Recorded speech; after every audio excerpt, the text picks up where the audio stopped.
of our series of lectures titled Trying to Understand Religion in the Contemporary World. It's an exercise in itself, because with the kind of understanding we have developed as a result of being students in a world in which religion was placed at the fag end of activities of life.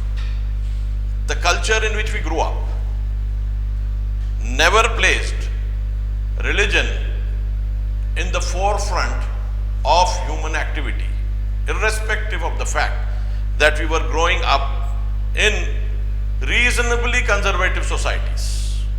But that conservatism was more on the side of morals, which were inherited and took some time to come to a point where the degeneration became palpable. So what actually we have as we grew up and through the university, irrespective of the profession we chose, we have never encountered religion in its real beauty, in its real expansiveness and its real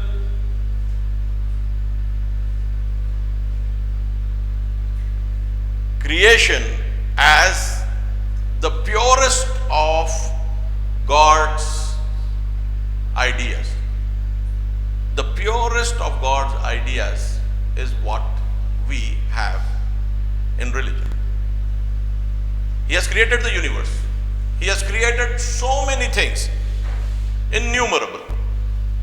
You cannot count them. The Quran also says you will not be able to count the mercies of God, the words of God. Nothing can be counted which is being processed through His creativity. But the epitome of it, the top point of it, the zenith of it is the idea of religion, because it is something which is so essentially related to what we would call the greatest of God's creation, that is the human being who is fired by aql, which is the first creation of God Himself. In the last lecture, we discussed the hadith from Usulul Kafi, which I said is the first hadith of Usul Kafi. I'll repeat it, and from here we move forward. This hadith, as I had mentioned earlier, is from Imam Jafar Sadiq Muhammad Baqir alayhi salam, and says, when God created the intellect, aql, He interrogated him. Then God said to him, that's aql, come forward. So he came forward. Then God said to him, turn back, and he withdrew. Then God said, by my power and glory, I have not made a creature more loved by me than thee, and I will not make thee perfect except in one whom I love. This has to be noted. And I will not make thee perfect except in one whom I love. Indeed, to thee are my orders and prohibitions addressed, and for you are my rewards and retributions reserved. This was the hadith, the first hadith of Usul Kafi from Kitabul Aql wal Jahl. The intellectual tradition, as you will see, starts moving in this direction. In the last lecture, I did mention the 6 stages, the 6 periods, or the 6 days which the Quran mentions of the creation of this world, and how God says later that He then mounted His throne and life has come out of water. So till the point that things were created in a physical state, the creation of the universe was said to be moving out in 6 stages. And this 6 stages, when they were completed, started the process of creating life through his control over water. That's how it was told in the last lecture. The other part of it, which needs to be emphasized, is the basis on which, considering that we are human beings and have the physical dimension, and as we had already spoken of in the earlier lectures, the product of God blowing His Spirit into us and we becoming a very, very different creation in ourselves, to which God links His creativity and says, Tabarakallahu ahsanul khaliqeen. Blessed is the Lord who is the greatest of creators. And also mentions, as mentioned in the earlier lectures, Summa khalaqnahu khalqan akhar. Then we made him into something very different. This being different is of significance because of our infinite difference with all other creation, all other creatures. And this gives us reason to contemplate how we would be able to understand this difference, and considering that we own the difference, how would we be living it, living the difference. So we come to the conclusion that the physical part of us, as we have today's science telling us, that could change in a later period, but again it will be some kind of a period. It might not be 13.7, 13.8, it could be something more or less in years, but whatever we have been able to achieve, it has been achieved through a process which we can now consider to be properly scientific inquiry, scientific knowledge. It is not in the domain of a theory as of now. It has its own proofs. The reasons are also very clear. How we measure time, and the measurement is according to a particular system to which nearly all scientists give credence and importance and acceptability. So keeping that in mind, we move to the second part of it. I just hinted in the last lecture that Aql being the first creation, as it is mentioned in another hadith of Usul Kafi which comes after this, Hadithul Junudul Aql wal Jahal, hadith that is from Imam Jafar Sadiq, which says that this is the first creation and it has its own armies and Jahal has its own armies. We'll go into that later on. But what we know of now at present is that this Aql, which is what we are given through the process of Ruh, and when the Ruh, which is Aql in itself, comes into contact with the body, it becomes nafs. This I tried to explain in the question and answers of the last lecture. These are not separate things in themselves. The Aql, the Ruh and the nafs. The spirit, the Ruh, becomes the soul when it comes and interacts with the body. And the knowledge which it is having is the result of Aql, which is again a domain of existence to which the Ruh relates. Now we come to a position where how does God create something which is the first and links it with something which is the last? And why does He do that? Why does He create Aql, orders it to come forward, tells it to go back, and it does. And He says, I have created nothing better than this. And then comes the creation. Then comes the whole process of material creation. in the 6 stages which we spoke of as Quran speaking. But when we come to this fact that aql which we have, the ruh which we have,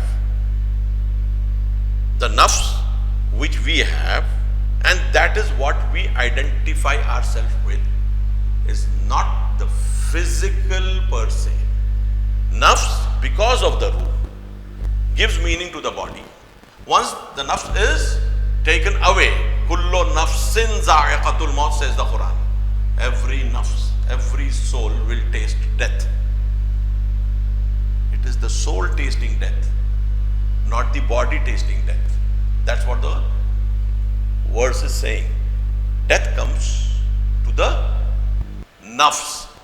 Nafs is a state where the spirit is interacting with the body. When that interaction is separated, that is the death of the nafs. The nafs becomes separate from the body.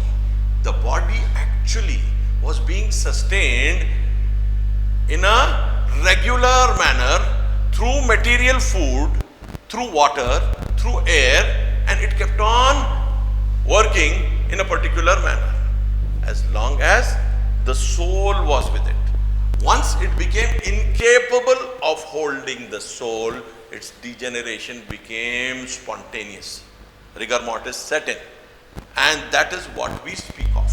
So we are now in a position where we are acknowledging from one side that God created aql, and considering that it has the capacity to listen to God and accept God in that pure state. There it's not making an error. There it is not making an error. God told it to come, or told him to come, it came forward, or told him / her to come, it came forward. There is a question not of him or her there, it's only for convenience. And the same hadith moves forward and says, my orders and my prohibitions are addressed to you, and for you are my rewards and retributions reserved. So when we have something of this kind, that is going to be rewarded, that is going to be punished, obviously the realm becomes physical.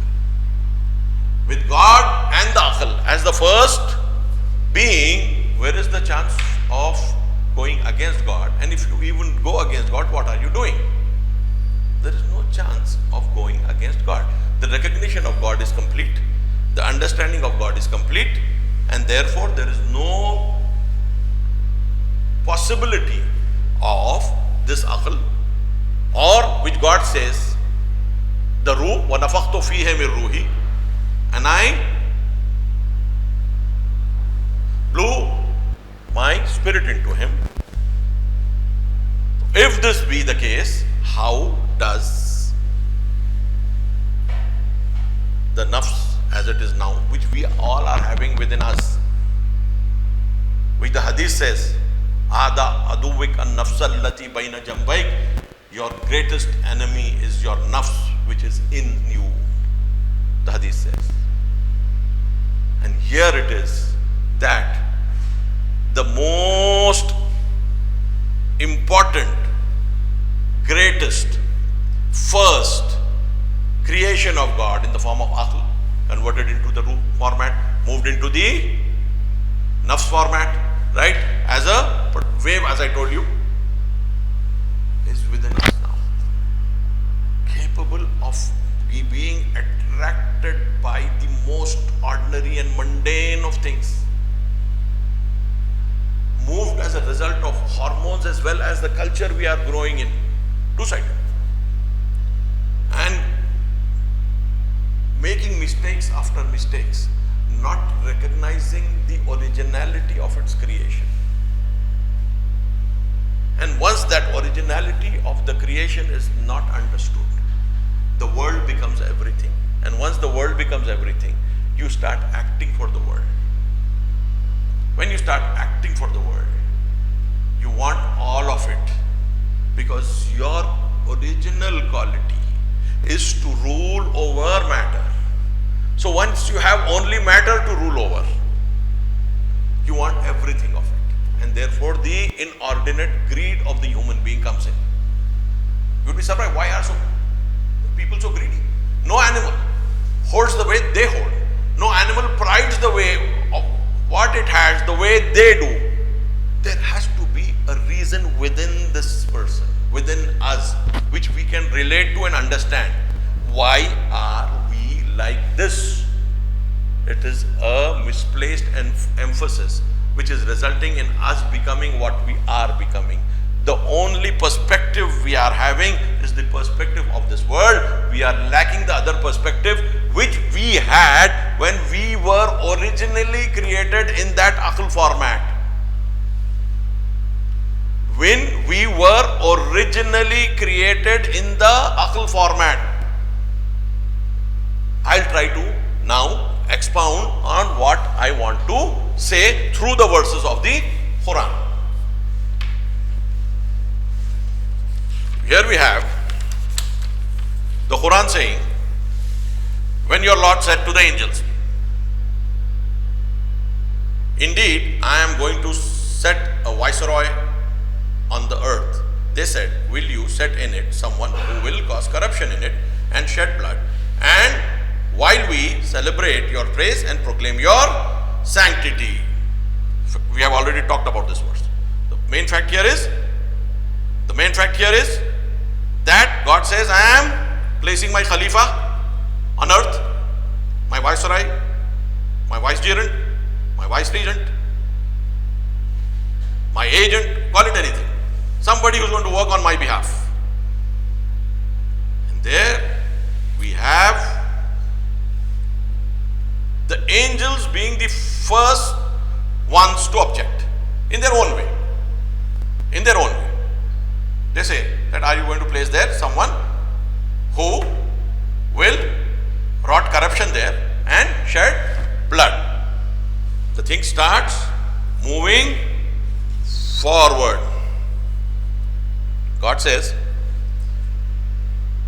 indeed I know what you do not know. The verse is going on. He said, indeed I know what you do not know. Now it is the next verse. This is verse number 30, Surah Baqarah. Verse number 31. وَعَلَّمَ الْآدَمَ الْأَسْمَاءَ كُلَّهَا. And He, Allah, taught Adam the names, all of them. Pay attention to all of them.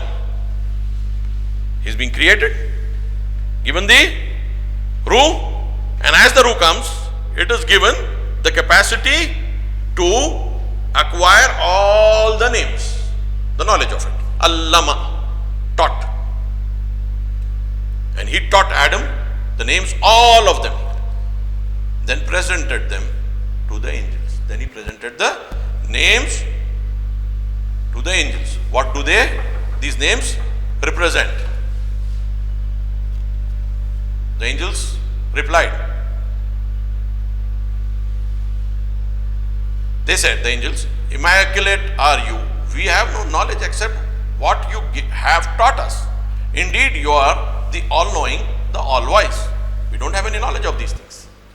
Now, this is Asma Kullaha. All of them, names, all of them. They range from the physical to the metaphysical. All of them.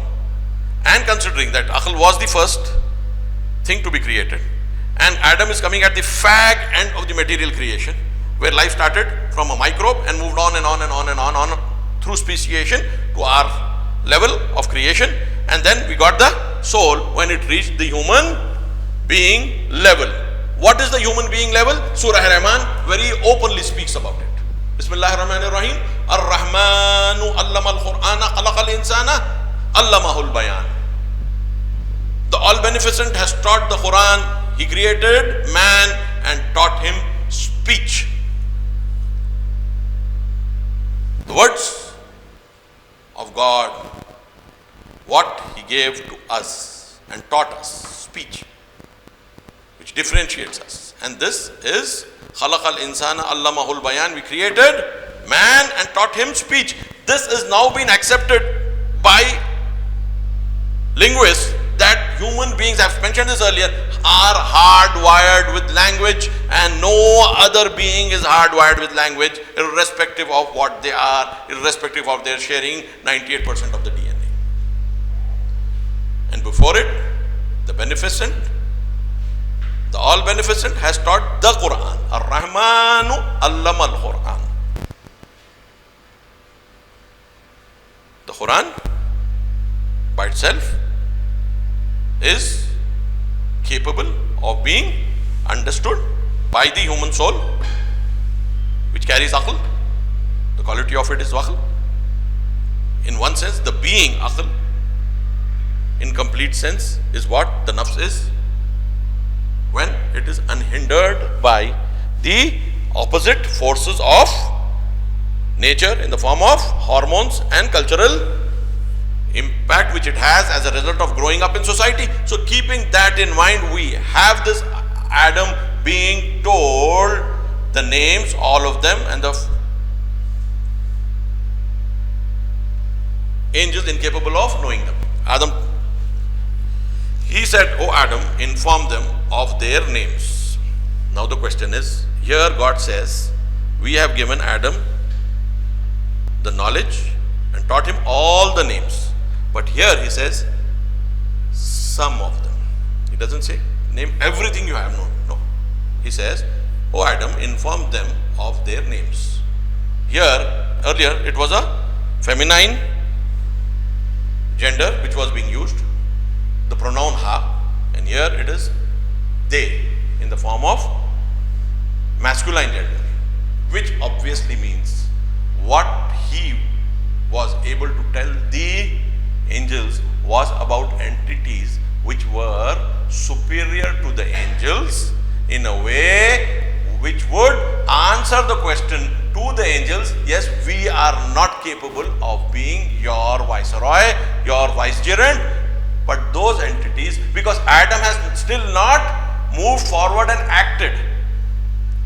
At this stage, this is a stage where Adam has not moved forward and acted. He is still in that nascent stage of being taught. After the ruh has been given to him, and therefore he has become the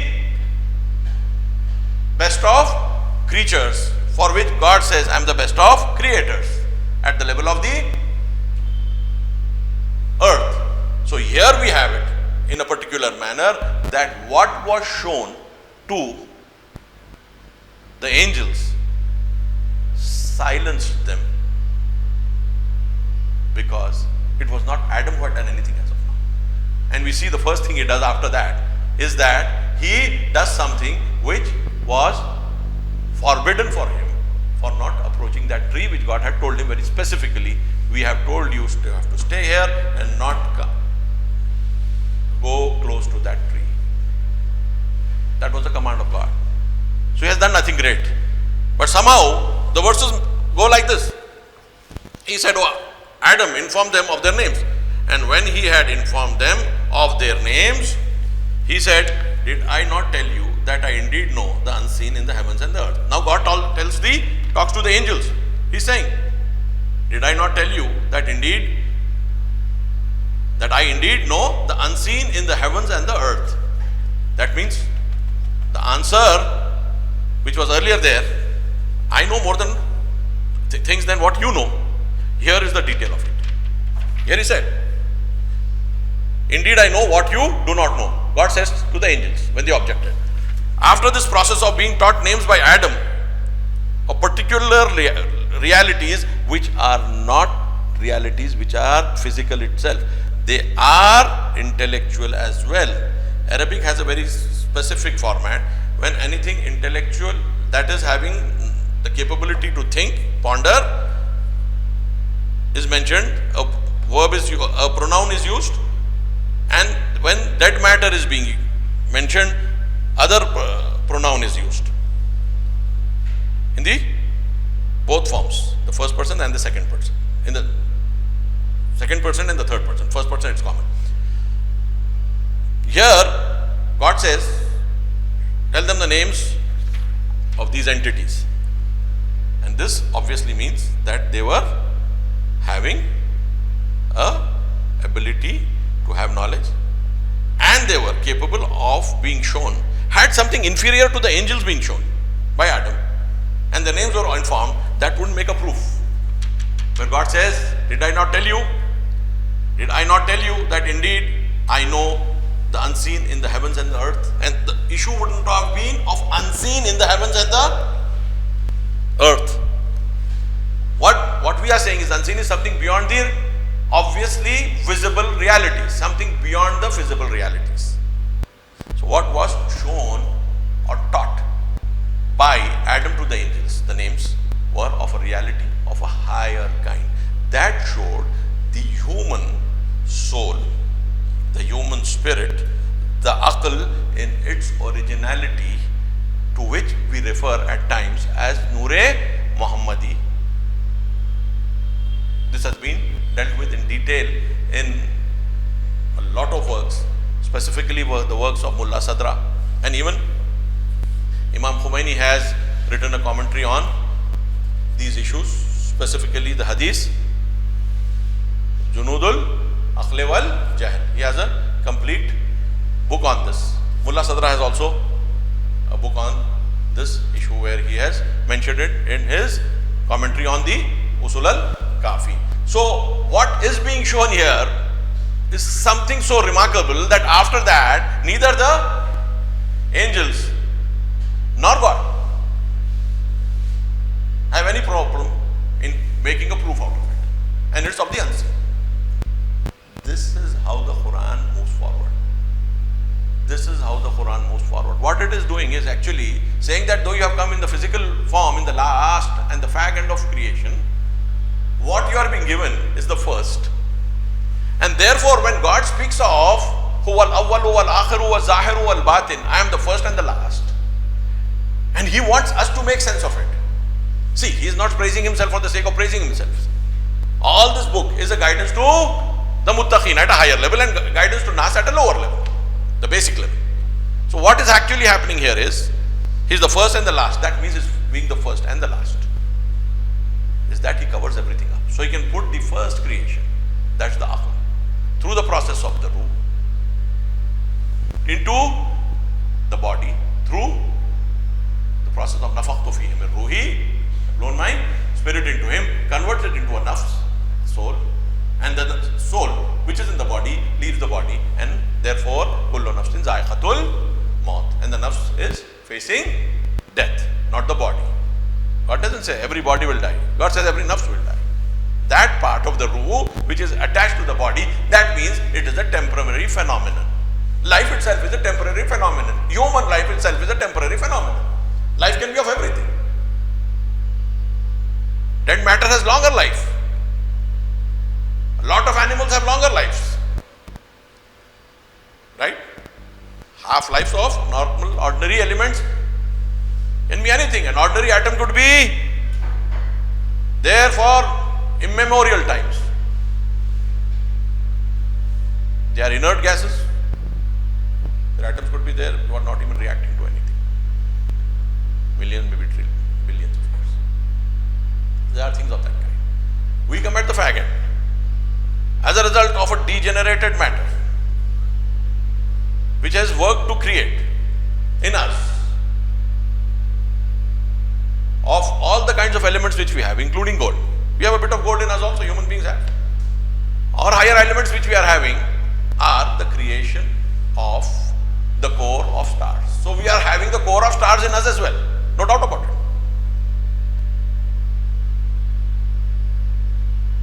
And it's not nanoparticles. It's not nanoparticles. It could be maybe after 0.002 mg. Something of that kind we have in our bodies of gold, which was created in the core of a star, most probably in the core of the sun, most probably, or meteorites coming from somewhere else. Strange, what kind of creation, what kind of creatures we are. On the one hand, we are taught language,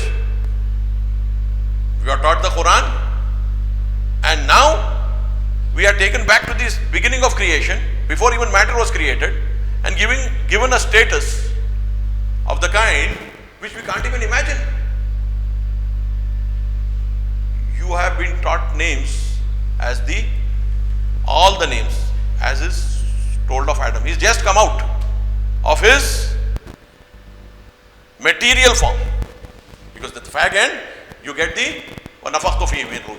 The physical form is there in the first phase, and then comes the final form. So he's just been given the last thing where the ruh has been blown into him, and here we have it. He's been taught the names. What does it mean? It means really specifically that we have, in the form of aql, been participants in the process of creation as observers to what is happening. So the galaxies, or take the beginning of the Big Bang, to the point of us talking here, we have been there as aql, which becomes the spirit, which converts itself into a soul. One thing, only one thing. And that is what human beings are. That's what the Quran says. That's what the Hadiths say. That's what the Hadiths say. Now we come back to the rational inquiry part of it. What do we understand? Keep the Hadith, keep the ayat beside. What do we have here with us? We have the ability through intuitions, which is a quality of human beings, to get into such details of creation which we never even thought. Even the scientists who have done the biggest of breakthroughs were not knowing them. It came as a flash. As Einstein would say, it was a low-lying fruit which I plucked. Well, other people were not seeing that fruit. It was his intuition which saw it. Similarly, the straight line motion of Newton. Similarly, you go back. The idea of electromagnetic force. Go on and on. These are basically intuitions which have been placed in the human beings. Those intuitions, with the knowledge which he gathers through his eyes, his ears, his ability to touch and feel, he is able to see in a magnified manner or through telescopes at a distance. As the civilization grew and moved forward, we find that this human being is actually linked upwards before any form of life even came to earth, or even the basic formation of the universe. There is a hadith in the Usul al-Kafi from Imam Jafar Sadiq alayhi salam, where they ask him, what is this Asma Kullaha? We gave him the knowledge, and he taught Adam the names of all things. What is this? Imam says it includes everything. Everything includes this carpet, this rug on which I am sitting. Imam says Adam was given knowledge of everything. The skies, the mountains, the earth, including this rug, this carpet on which I am sitting. What does that mean? It means big, right? He's just been created. He's become a teacher to the Malaika, the angels, and the profoundness of his knowledge is such that once he teaches the angels, God says, done. I told you that I knew what you didn't know. This is what he became his own proof to the angels immediately.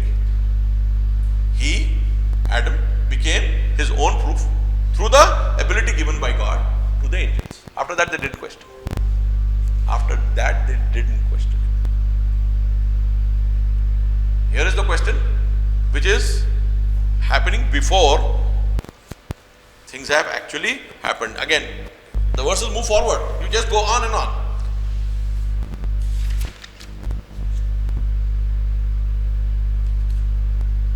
And when we said to the angels, prostrate before Adam, they prostrated, except Iblis. He refused and acted arrogantly, and he was one of the faithless.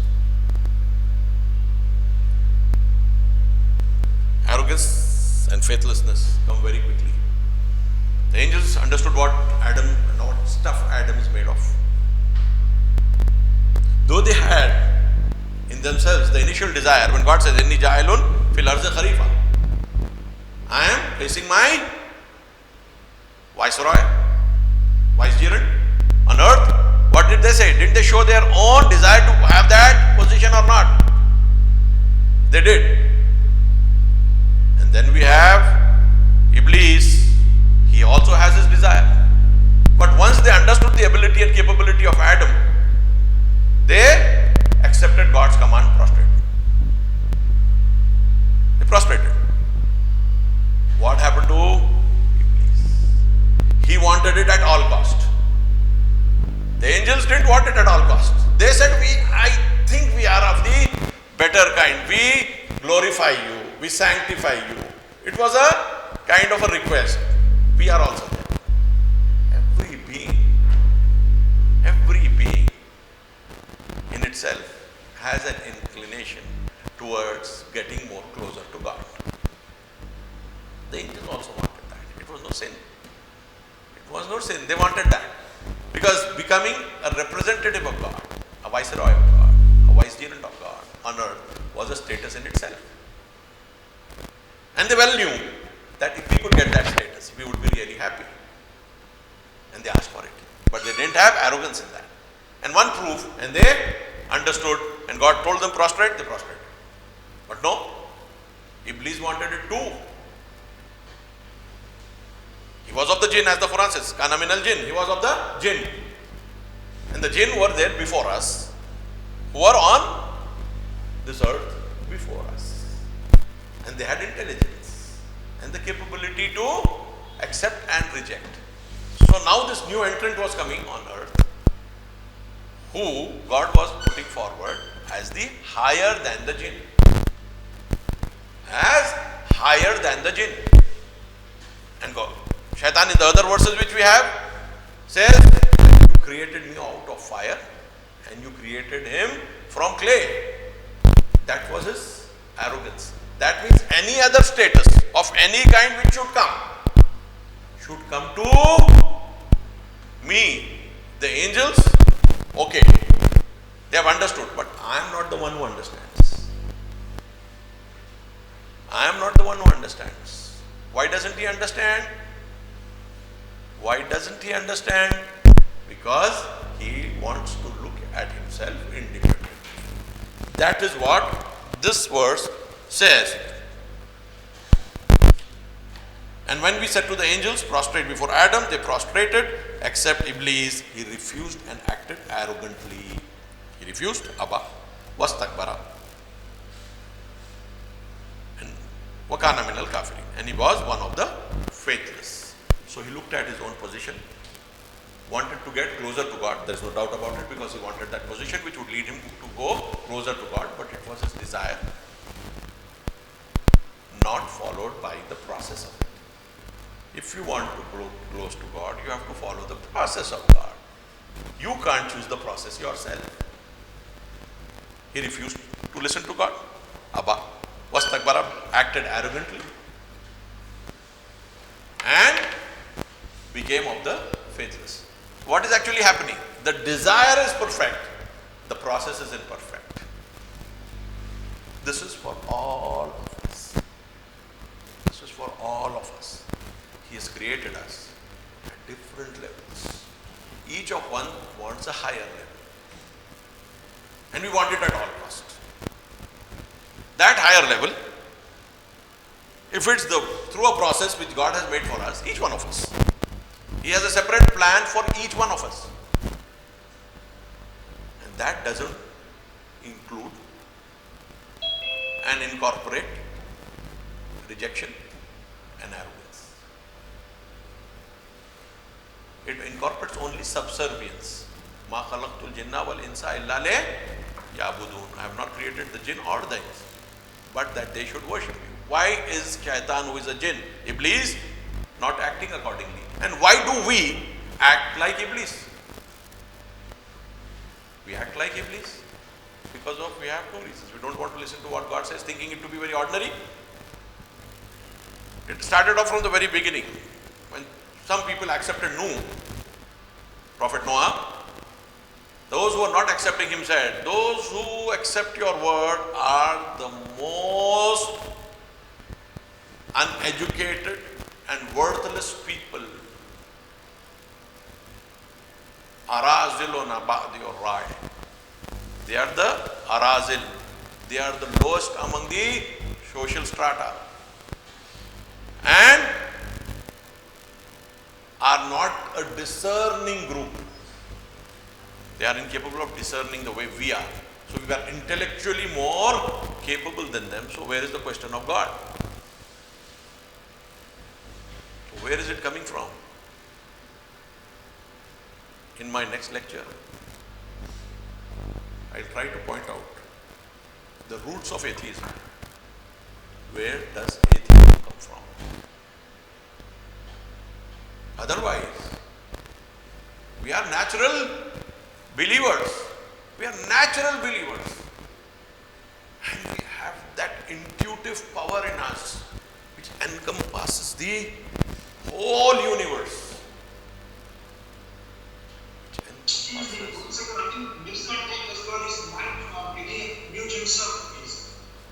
I couldn't get a word of you. Now I said one of the participants has got his mind found and that is causing some disturbance. Somebody called Mirza Tech. He needs to mute himself.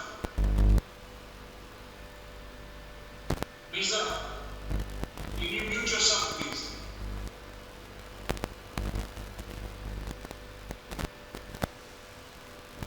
So, we are capable of encompassing the whole universe, and those of us who are really serious about it will start getting intuitive knowledge. And if we have a policy of education for our children, we will have to point out to this intuitiveness.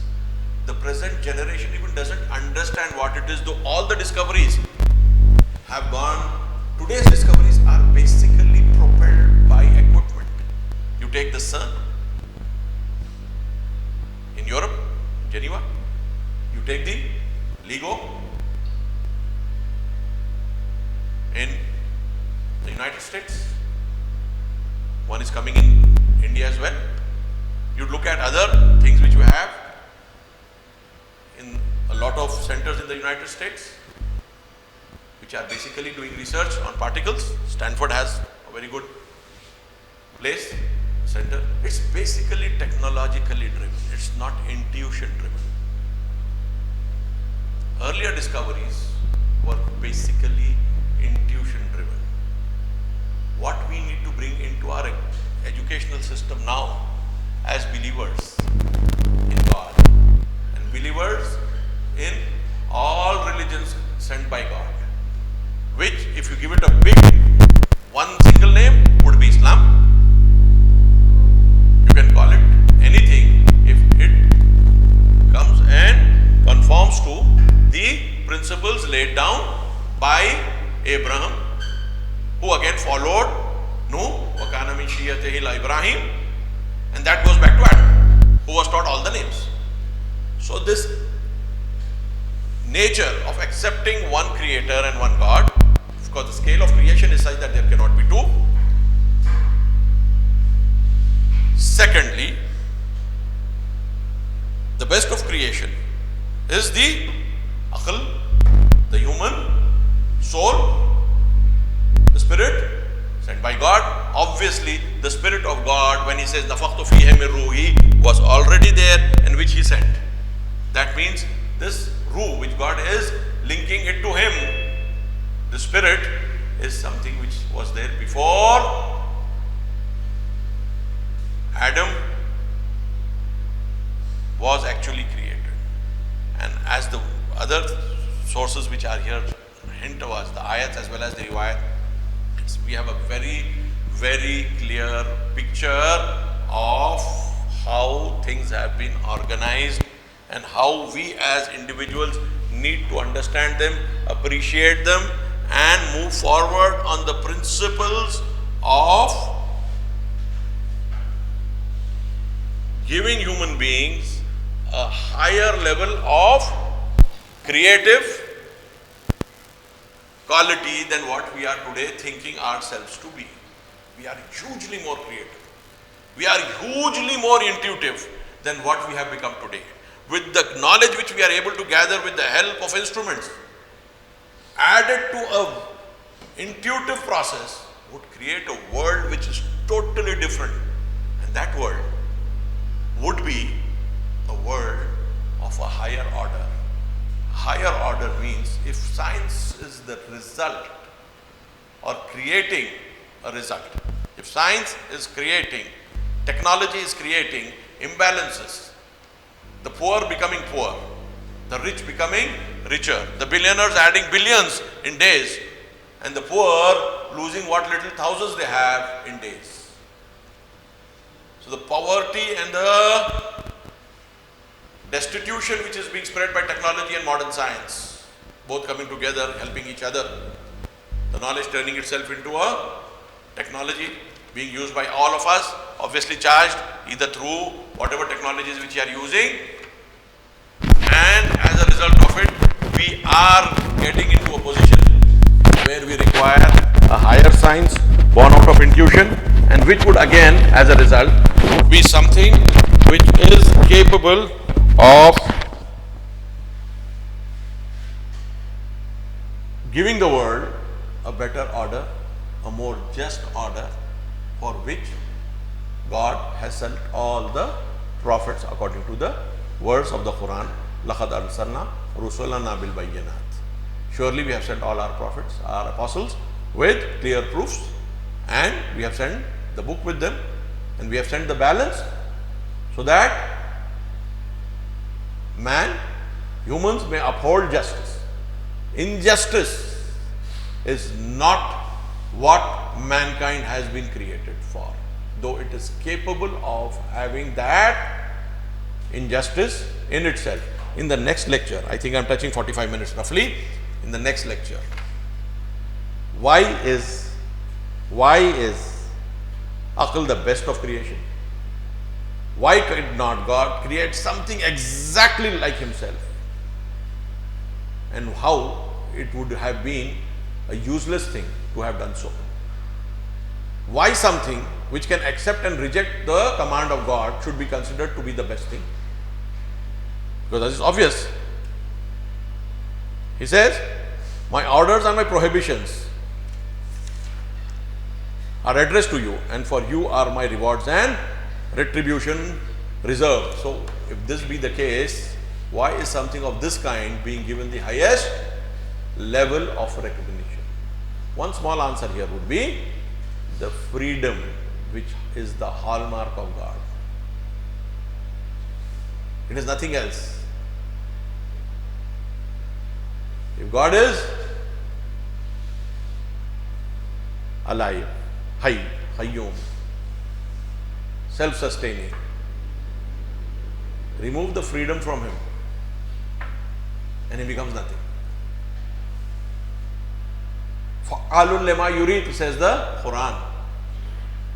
Whatever He plans, thinks of, He is capable of executing it. The freedom of God, which is the greatest quality of God, is being shared by the next level of creation. You are free to come, you are free not to come. You are free to go back when I command you, or you are free not to go back. And the other part of it, again I'm going to elaborate on that, is we are a work in progress. As this hadith says very, very openly, very clearly, by my power and glory, I have not made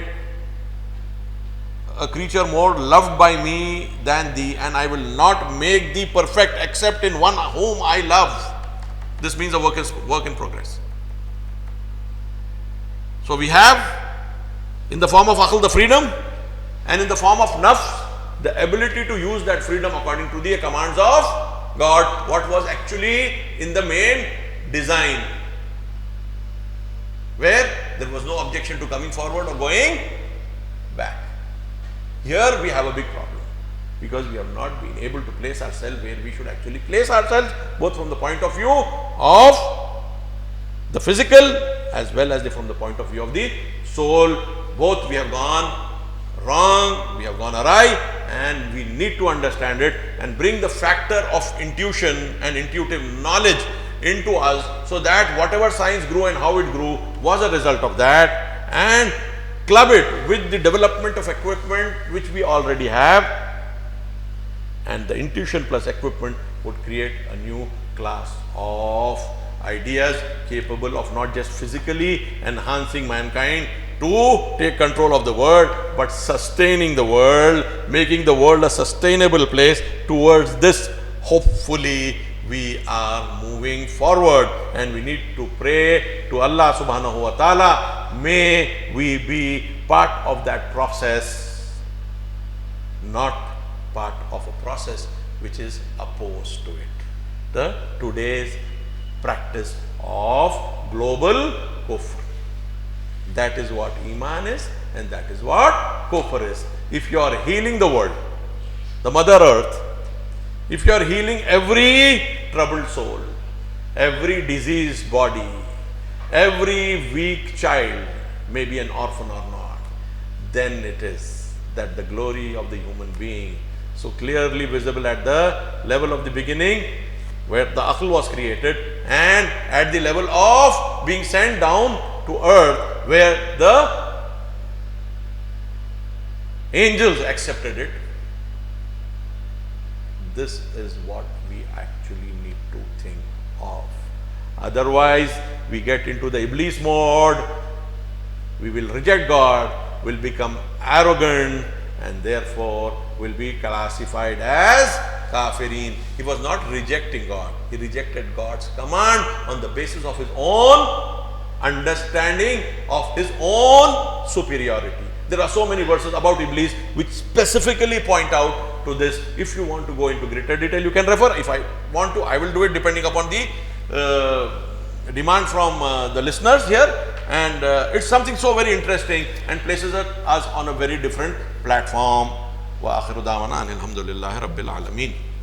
Very much, Mujahid. Again, I think another, mashallah, very good talk. And I really like the bit you said in the beginning, that we haven't really recognized the true position of religion due to cultural and other issues. Religion has, in our society, taken a bit of a back seat, and hopefully through these lectures we'll begin to truly understand what religion actually demands of us. I see that Musa Bhai has got a raised hand. I think if we kick off with him in terms of the questions, I've got some more questions here. So Raza Bhai, if you would like to ask your question, please. Assalamu alaikum, Maulana. My question was, when angels are supposed to be unquestionably subservient to God, why were they questioning him about Hazrat Adam's creation and all that? I hinted towards that, I'll elaborate it. Every being on earth has an inclination to become more close to God, even if it is completely under the control of God. So the status which they wanted was a higher status than what they had. They were not opposing God. They were asking for a status as being capable according to their own understanding of it. A lot of times we have an understanding of ourselves, right? And we feel that some position which is there belongs to us. It happens in offices also. It happens in the government where there are 4 or 5 people to be, one among them to be chosen for a higher post, right? Without feeling any grouse against anybody. A person would say that I feel that I am more suited for it.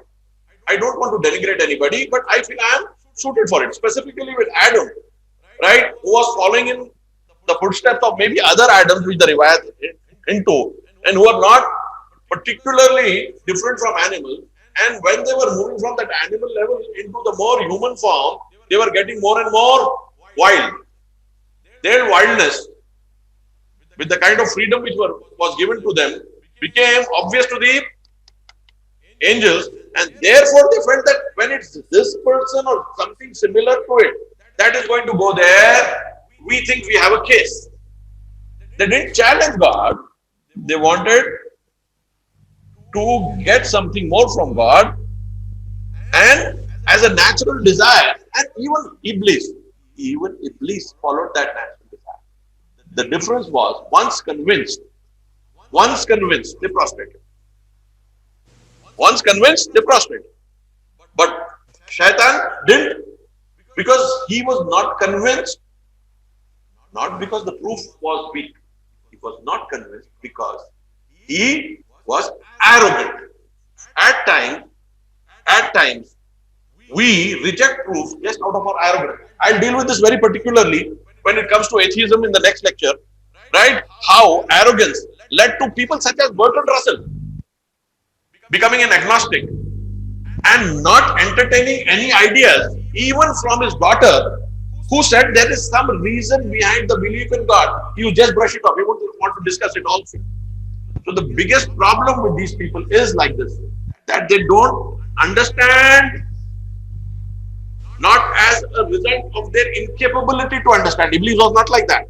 It is through arrogance and rejecting something upfront that leads to that scenario where they become kafirin, or deniers of religion or deniers of God, both. Yeah. So it's very clear. The angels were angels, pure in themselves. But the idea of getting closer to God through a particular process by becoming his agents, his viceroys on earth was a really tempting opportunity. The bad part is with us. The bad part is with us. Having been given the amana, which we spoke of in the earlier lectures, in the Araznal Amanat ala Samawati wal Ardi wal Jibali, we became the repositories, we became the recipients of the highest honor. And look at what we are doing in this world. Animals, they don't do child abuse. Animals don't kill in the numbers we are killing. Animals don't hoard the way we are abnormally hoarding, maybe for 7 generations or more. Very sure that we will not be able to enjoy that wealth. And taking it from the poorest of the poor.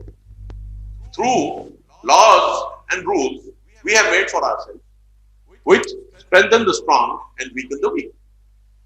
So this is something which is to be understood. The state of the angels, they were not having any problem. God didn't have a problem with them. They wanted to have something. God said, you don't know what I know. So your idea of becoming my viceroy, my vicegerent, is not based on a complete understanding of whom I am going to place. Once they came to know, through being taught the names, some of the names of which Adam was given the knowledge of. And when God says Kulluha, complete, all of them, it means that we have been participants in the process of creation as not a force, but as spectators. And that is what makes us go back to the creation of the universe. We can speak of 13.3 billion years. We can speak of light coming from galaxies, maybe 13.4 billion years. This is what we are.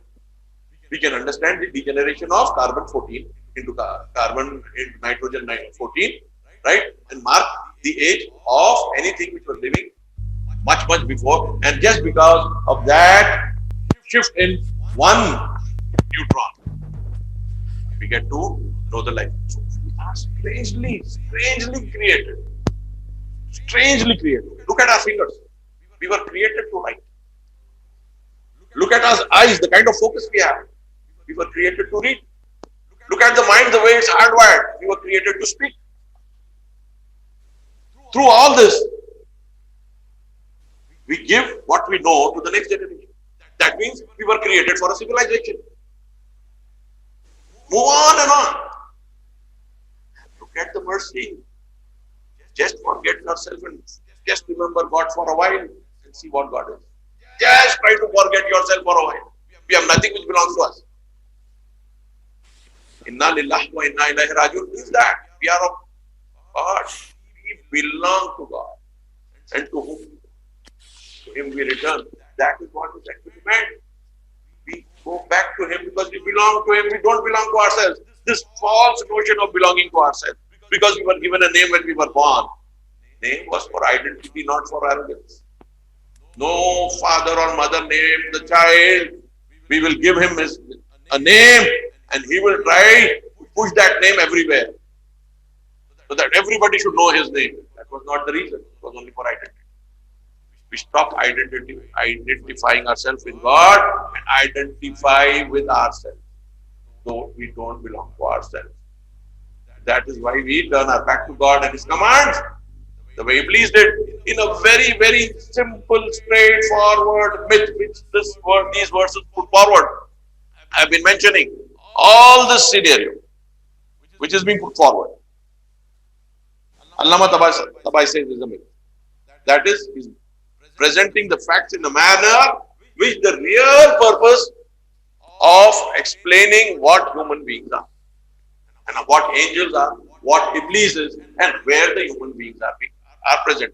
So this is what a myth does in the real sense. Otherwise, there could be any fancy stories of a lot of communities, including Muslims, which don't make sense at all. This is the greatness of the Quran.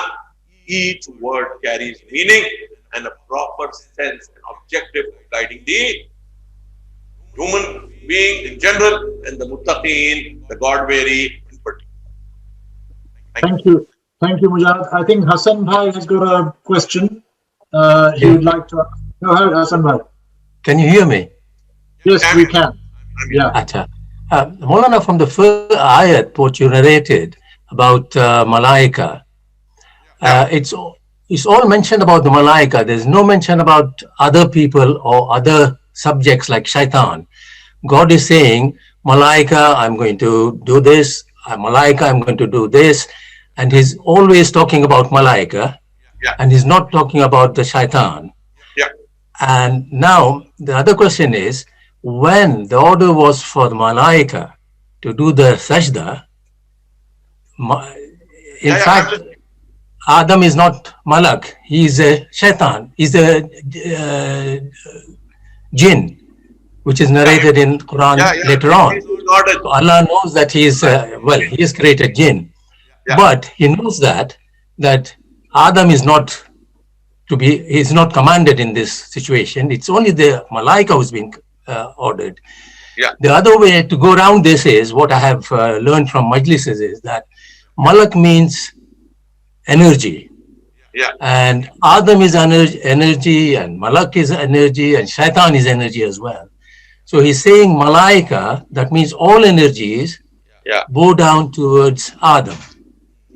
Now, that's one part. And the second part is, when you said about the black energy and black matter and things like that, the scientists, the physicists, they are unable to find out what this energy is. It's not black in the sense black. It is invisible. I mentioned there, it doesn't reflect light, therefore it's black. That's it. Yeah. I So said that. light is not emitted, it's not absorbed, it's not Yeah. progress. So that's the way they find out. And the way they find out energy, black energy, is Yeah. that it's moving fast, is expanding. That's how they came to know about it. Yeah.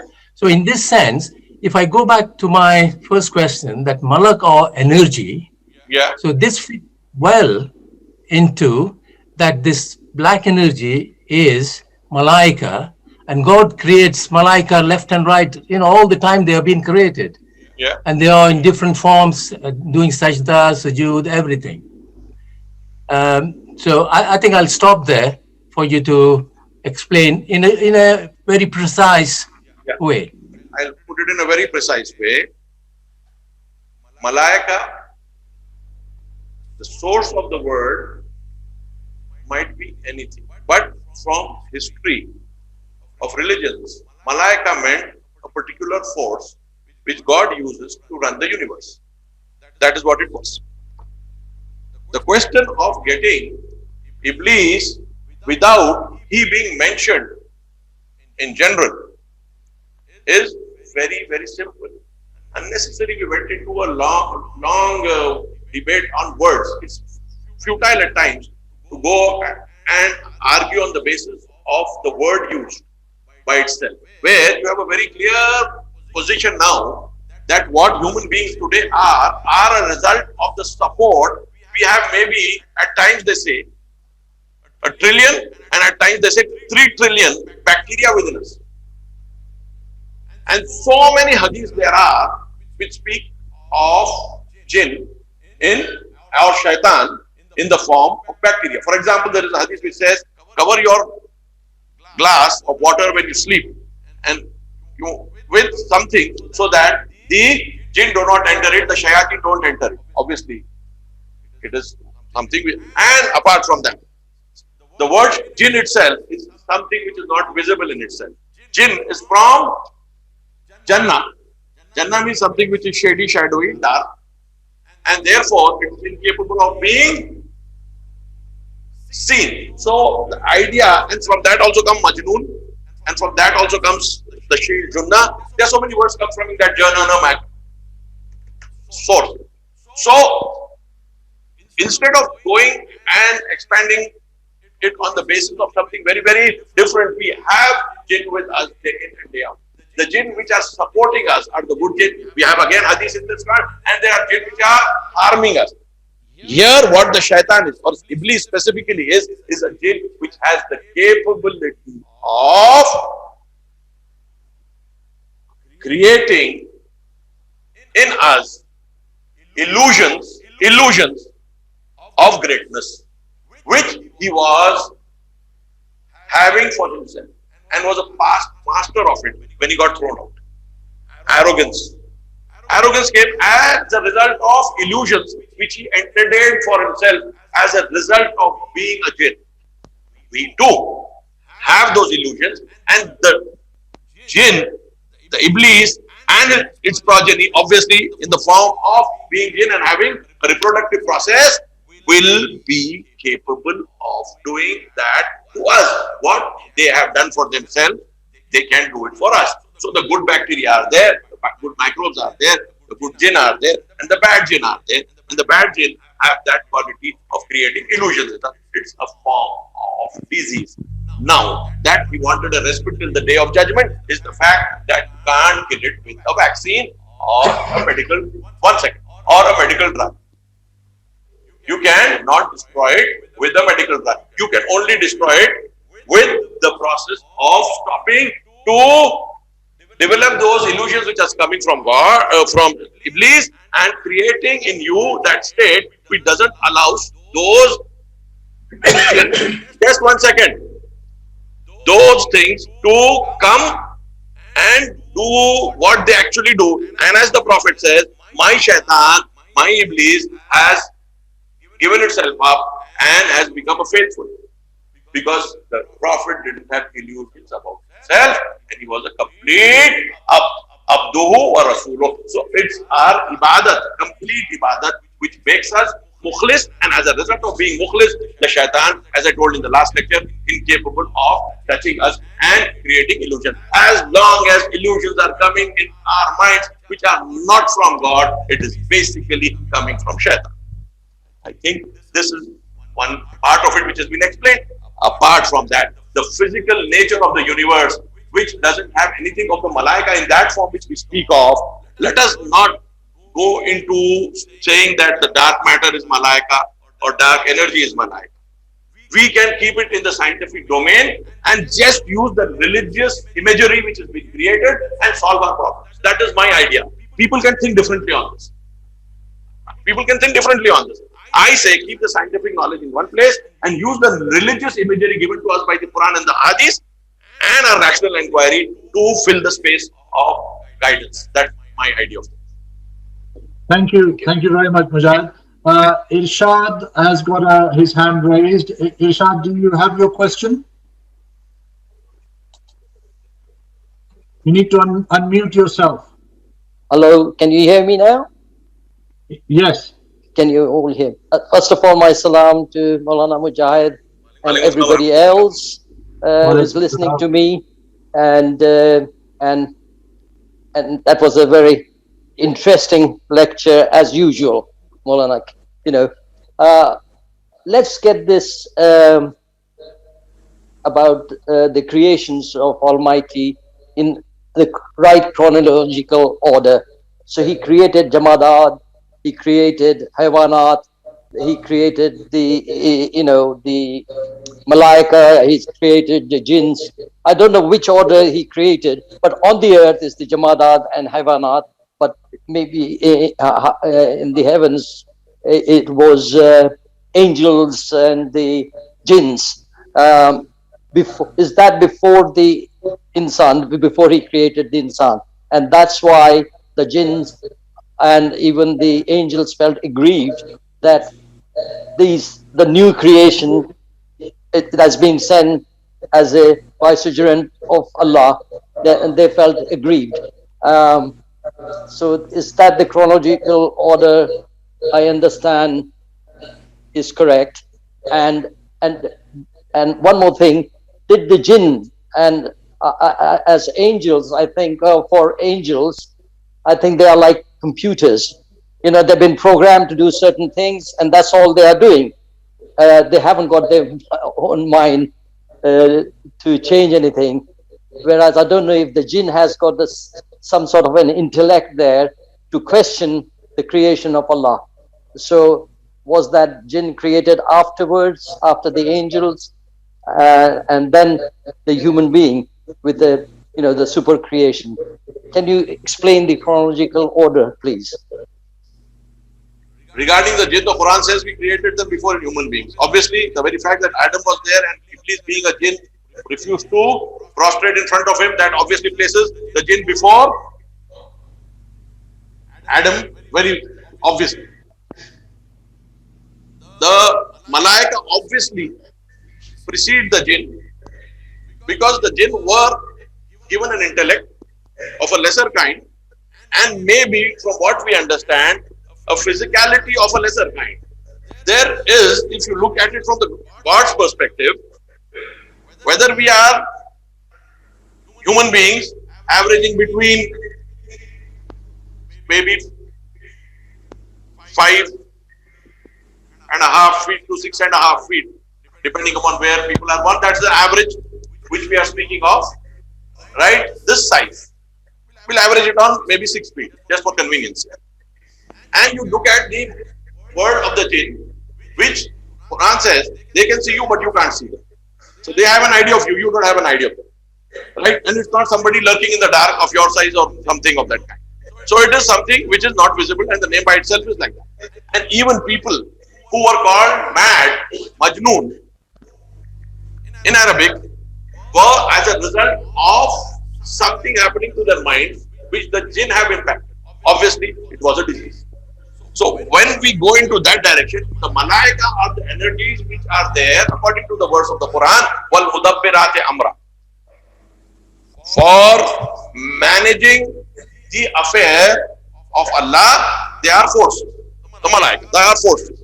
each of them performing a particular force and activity through pushing that force into existence and then supporting it.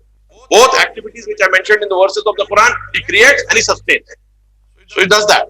So the life part of it comes at the fact the jinn came before us and we came after the jinn. But the malaika's reality was there before. What has made us different was the soul which God has blown in us, which represents the akal, which was the first creation. And what kind of akal was given to the jinn, we are not knowing. But very clearly, we have a surah on jinn where they are capable of saying that there is a prophet who has come and we will have faith in him. So obviously, they have an intellect of accepting the prophet and knowing that a prophet has come and then following his faith. So we don't know the exact extent of their intellect, but they have an option to accept or not accept. And the Quran specifically mentions this about it in the Surah Jinn, the chapter Jinn. So I think we need to go in it very specifically separately, but in a broad manner, in a broad-based manner, this is the system which is coming forward to us. Thank you very much, Mujahid. I have some questions, but I don't know whether we have much time. How are you feeling? Are you? I'm there. You're not tired or anything. Okay. Could I have a quick question, please? Go ahead, Zafar bhai. Go ahead. Is jinn allowed to have tawbah? If human beings are allowed to have tawbah, jinn do have the option.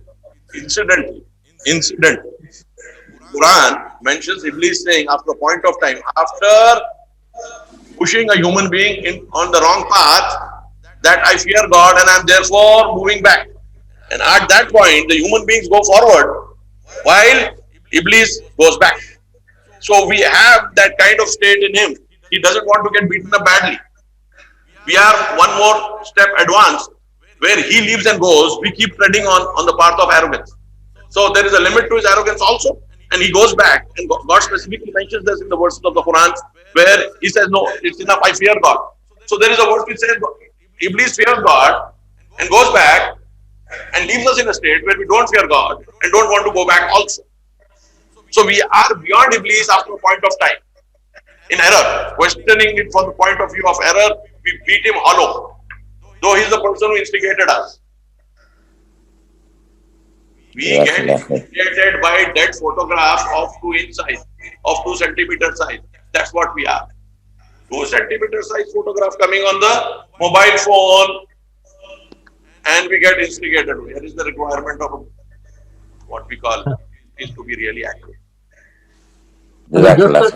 Just a quick question, Mujahid. Does the soul have a gender? You know, we have. Your voice. Yeah, it's coming better. If you are away, yeah, please. No. It's a very simple, quick one. Does the soul have a gender? Does the soul, the nafs, does it have a gender? Is it different for men and women? There's a verse in the Quran. خَلَقَكُم مِّن نَفْسٍ وَاحِدَةٍ وَخَلَقَ مِنْهَا زَوْجَهَا. We created you out of a single nafs, and then we made a pair of it. Then we made a pair of it. So we're keeping that in mind.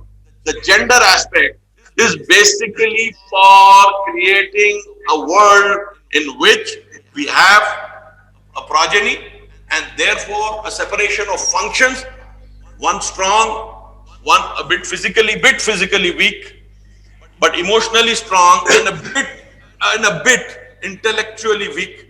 Because if you add more to the emotion, you have to reduce from the intellect. So that doesn't mean that it applies to each one of us. When I say this is broad categories, there could be 1 billion women better endowed intellectually than men. And there could be 1 billion men more emotional than women. When I am saying this, it's broad categorization. As a broad categorization, right? All of us have teachers who have been women in our life, at the level of the university and other places, whose intellectual abilities you will not doubt, I will not doubt. And obviously, there are men also with lesser intellectual capability. So this question is there. This is only for convenience, yes. But the role defined is very, very clear. Men are supposed to be guardians of women as a result of what they spend, which has been given to them, and on the basis of the strength which they have.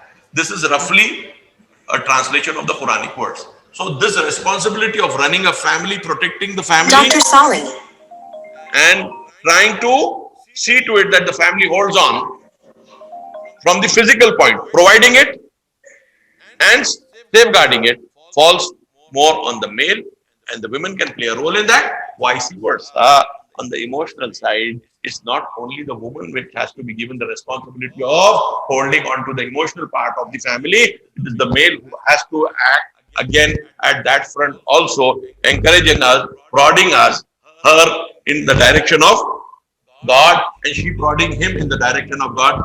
There's a famous hadith where the Prophet, after the marriage of Janab Fatima Zahra Salamullah Alayha with Hazrat Ali Salamullah Alayhi, asked Hazrat Ali, how did you find Fatima?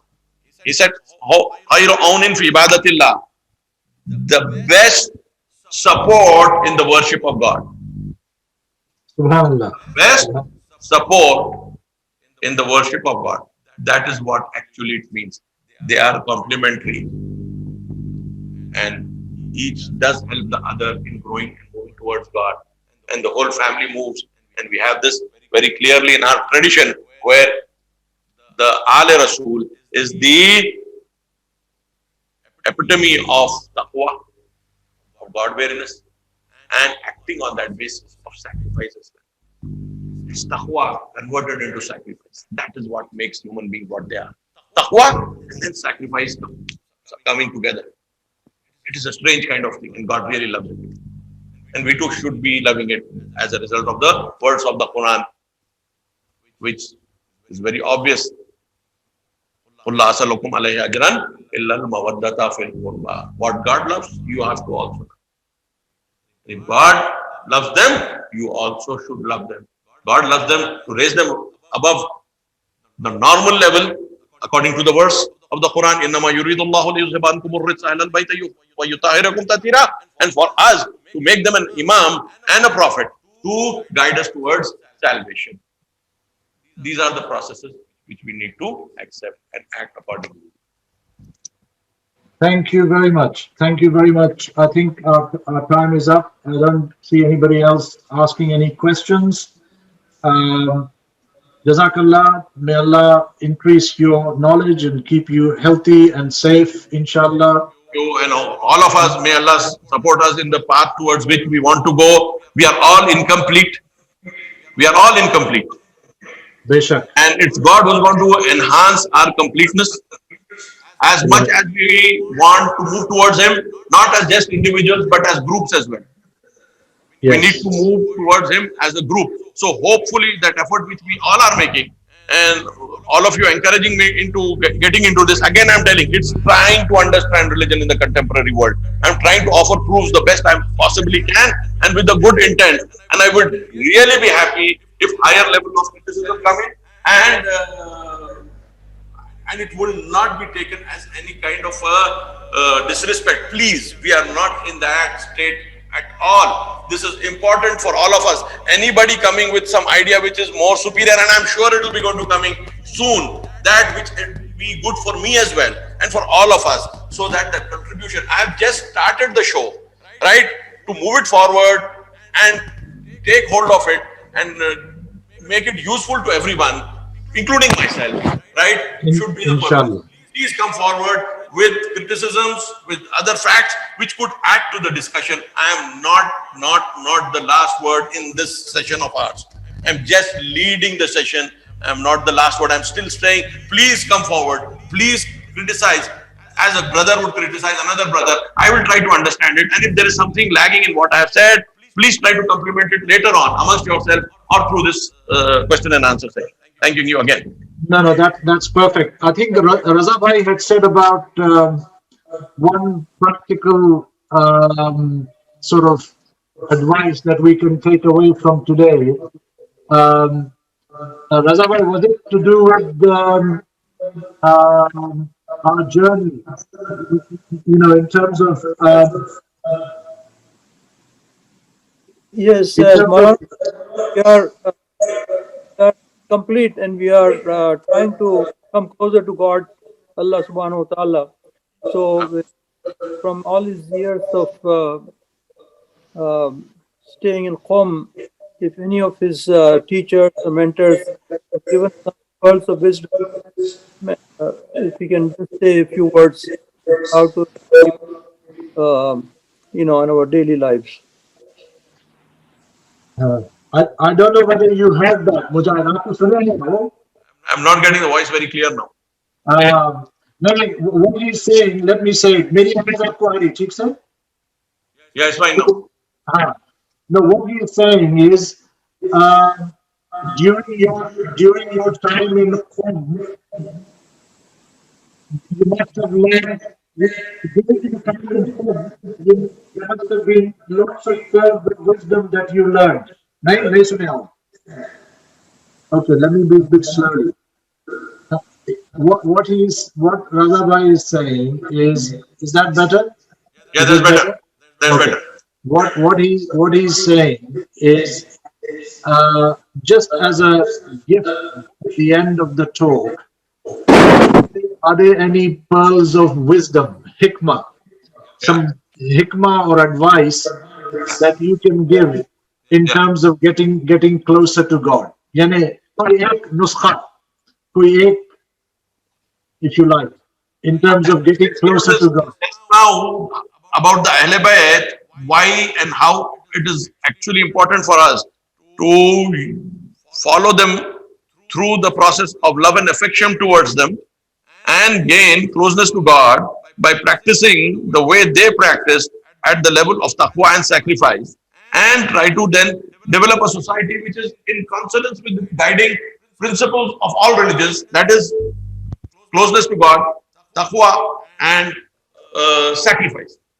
So, and this is part of nearly every religion in one way or the other, which depends on Tawheed and oneness of God. And the funny part is that even in faiths like Buddhism, though a proper deity has not been emphasized, the question of the system being organized at a level which is divine is very clearly expressed. I can get you quotations from their sources where divinity has been made the end object of your religious quest, not the first point of your religious quest. I'm trying to give a very important point here. When you go at the first step towards religion, you start to create an idol for yourself. When you go to God at the end of a particular process, you find him without that physical nature of which you were thinking that he's actually off. That is what actually happened with Hinduism in India. And I think Buddha came as a prophet, and he's been very clear in that specifying and saying that I'm not the first and I'm not the last of prophets. Tathagata, that's the word that is being used in that language, and very clearly saying that there is a metaphysical. But the question is, once you talk of God, he is surely to be made into an idol. And again, rather strangely, the same thing happened with Buddha himself. We have a smiling Buddha, we have a sitting Buddha, we have a standing Buddha, we have Buddhas in all physical forms. While he came basically to see to it that idol worship was uprooted and the divine was worshipped by understanding the divine through a process of cleansing the soul. So what we actually want is now cleansing of the soul is essential. Otherwise, we will fall into the trap of the physical representation of our religious, what we would call identities. Thank you very much, Mujahid. बहुत shukriya. As I said, I pray that आपकी और knowledge may increase हो, and I encourage all the other participants to come with their questions, because I think that makes it more interesting and also allows Agha Mujahid to give us specific explanations for the questions that we have. I have a few more questions, but I'll save them for next time, inshallah. And so we'll meet again. Just to give us a hint, Mujahid, what topic are we going to be talking about? I mentioned atheism and the issues which are involved with atheism, the arrogance as a result of one of the things which lead to a person not accepting God, first in the form of command and second in the form of entity as well. Shaitan, Iblis is in the form because he was already having an interaction with God. He fell on the point of not following God's command. Yes. Rejected the word of God, stakbara, became arrogant, and then became a kafir. So we will go in, and I mentioned that, and we will discuss atheism in a greater detail in the next lesson. Inshallah. Inshallah. Inshallah. Inshallah. Thank you very much again, and we'll see everybody in 2 weeks' time, inshallah.